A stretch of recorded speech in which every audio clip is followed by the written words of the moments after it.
Welcome to the J.D. Levy & Associates Calibration Point Podcast.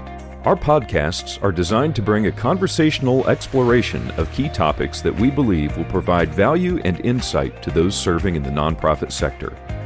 We will highlight new developments in the field, latest research, and things we're learning from our own clients that we can share. If there are topics that you would like to see explored, please send them to us through our website at jdlevyassociates.com. I'd like to thank everybody for joining us today. Today we have a really special guest with us, Bill Stanczykiewicz from the Indiana University School of Philanthropy, where he is the Assistant Dean of External Affairs and directs the Fundraising School.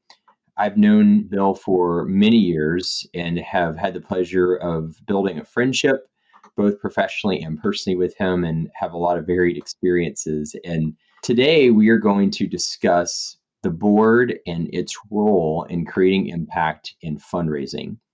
And for many of you, you've seen this topic, we've written about it, you've been trained around it, you engage in it yourself, and there's always a common thread in the area of fundraising, which is hesitancy often by board members in getting engaged in fundraising.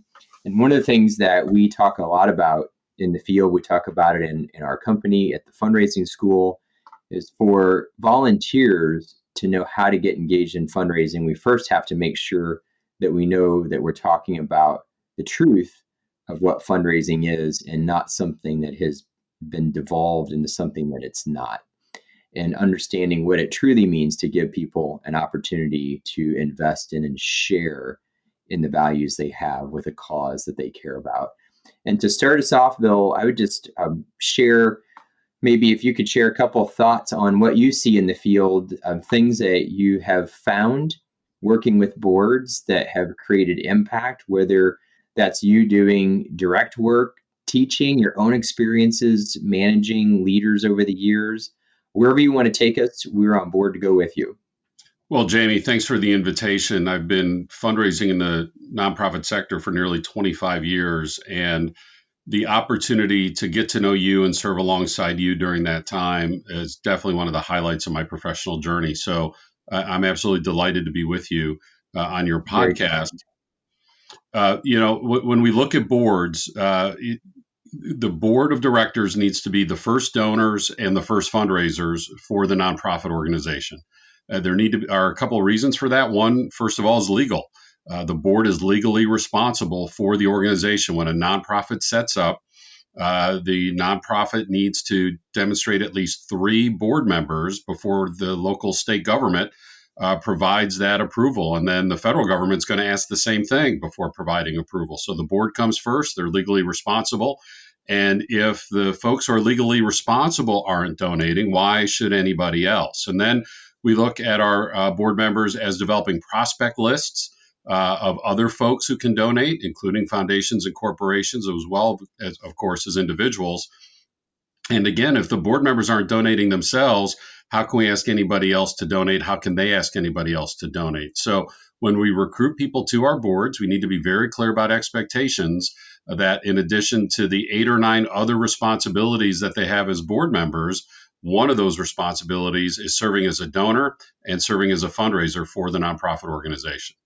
So excellent points, Bill, and thank you for that. A question I have, just something I hear in the field a lot, I'm sure you hear it a lot. Well, my board members say that they give their time, so they can't give their money. Or they're not going to give their money because they're giving lots and lots of time. How do you respond to that when you hear it? Well, nonprofits need income. We can't pay our payroll with the board members' time, and we need, whether it's earned income, whether it's, grants, certainly sponsorships from businesses, but also donations from individuals. Cash is king, and we need those financial reserves to pay our expenses. And so if we're going to develop financial revenues from others, we need to develop those revenues first from board members. And again, this needs to be explained up front. We need clear expectations before anybody joins our board, that there's this understanding that they will financially donate once a year to their highest level of capability, and then they will provide prospect lists to help us fundraise from others. So one way we can help board members see this is to have them not create the misperception that we only want them for their money. We need to explain the other responsibilities that board members have. First of all, they are responsible for the overall strategy of the organization. The strategic plan is the board's plan, not the staff's plan.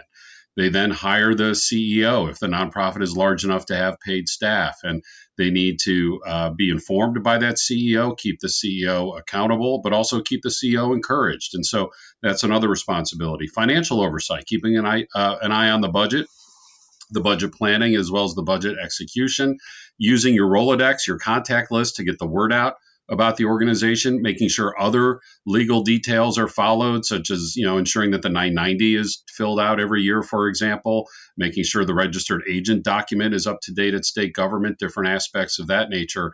Again, there are many different responsibilities that board members have as being legally responsible for the organization, of which one is fundraising. And if they understand those other responsibilities, now they see why the fundraising is important, why the fundraising is essential, and why the donating and fundraising are part of that broader whole in their entire list of responsibilities.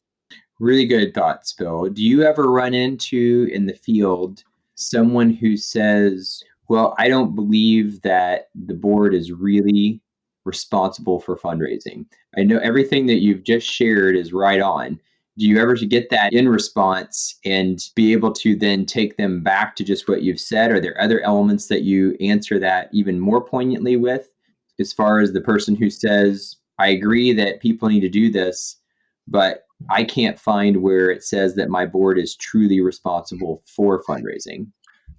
Both anecdotally and statistically, Jamie, I've seen that to be true. Anecdotally, towards the end of 2019, I was privileged to teach a series of workshops to the Hillel National Conference, folks who are providing ministry to our Jewish students on college campuses across the United States.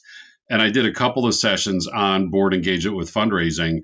And it led to kind of a spirited discussion when I mentioned that we should have 100% board giving. It was something that folks said is easier said than done. And I shared with them that they're correct. But it's a challenge that they're seeing as they develop their boards at their local college campuses.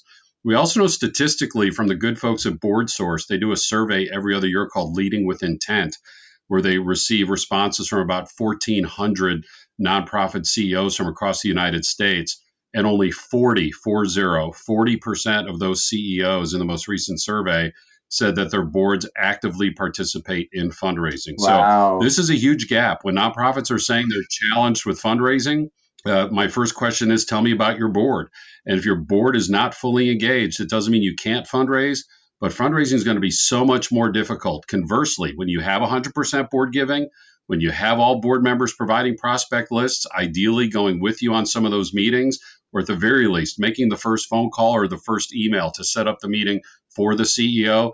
Conversely, fundraising has a chance to grow exponentially because of the involvement of those leading volunteers. Right. And that's a great point when you say exponentially, because when now all of a sudden it's not the shoulders of just a development person or a couple of development individuals, depending on the size in the ED, but 10 or 15 others who are standing with us in partnership. It transforms an organization. Bill, you've mentioned a couple times now the idea of creating a prospect list. And I can hear that term being misinterpreted by individuals in the field, as I know from just my own experience of saying, I didn't come onto this board to go out and talk to everybody and try to get them to love cats, for example, if I'm a cat loving organization.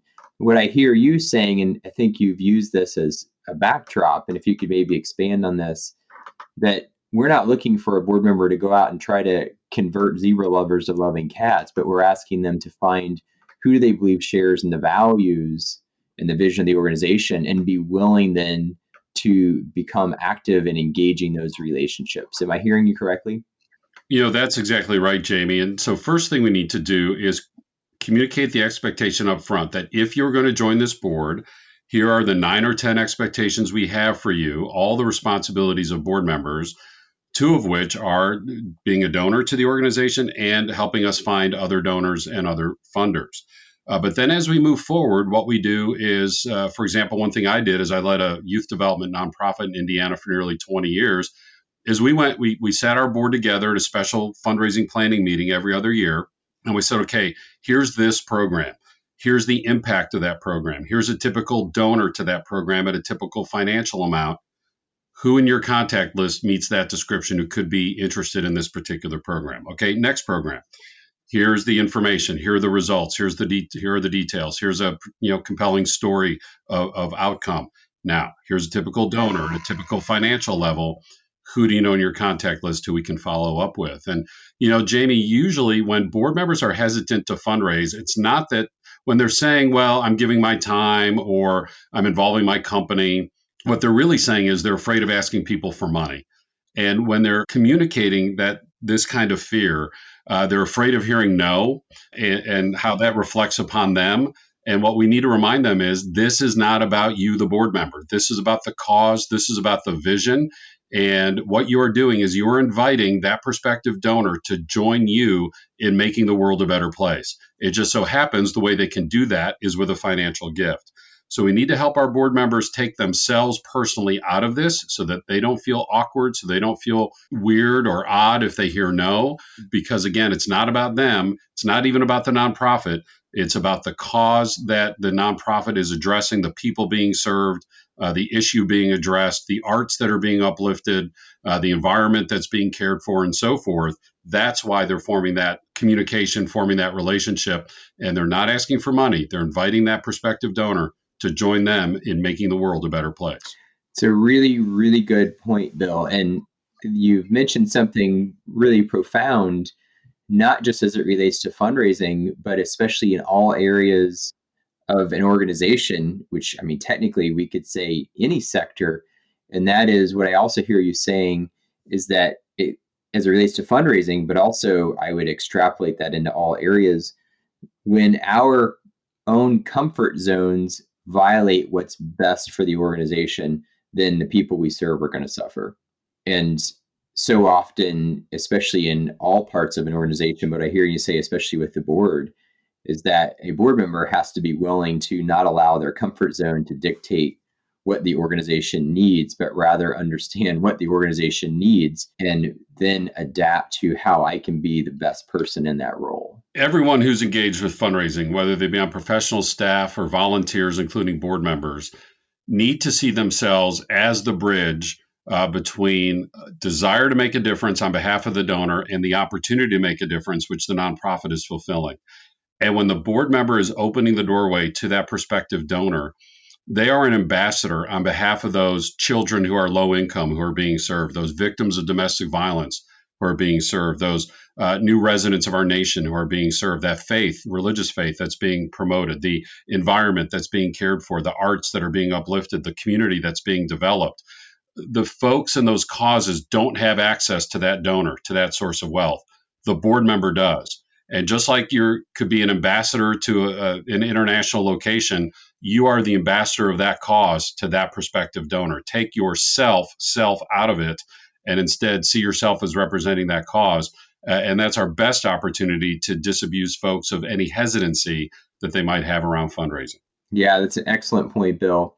So, what I hear you saying as a recap, ensure that we have clarity of expectation for our boards, that we help frame what fundraising is, and that we ensure they understand how they can be a part of it and equip them in doing so. But then the big takeaway, I'm really thinking about two things that you've said that really stick to me. One is I love your idea of profiling what a donor could look like to this organization or to this program, and equipping, along with helping know how to translate, et cetera, a board member. But then lastly, making sure that we don't make it about us, but rather we make it about the cause and the people that we're serving. Excellent points, Bill. But I sure appreciate your taking the time to be with us today. You've given us a lot to think about. You've helped really challenge even some ways I connect dots, which is so fun, always is the case when I'm with you. So I truly appreciate your taking the time and hope you have a great rest of the day. Jamie, I look forward to the next opportunity for Pathways to Intersect. Thanks for having me on. Thank you. Thanks for listening to the J.D. Levy & Associates Calibration Point Podcast. If you have comments or ideas for future episodes, please reach out using the contact page on our website, jdlevyassociates.com.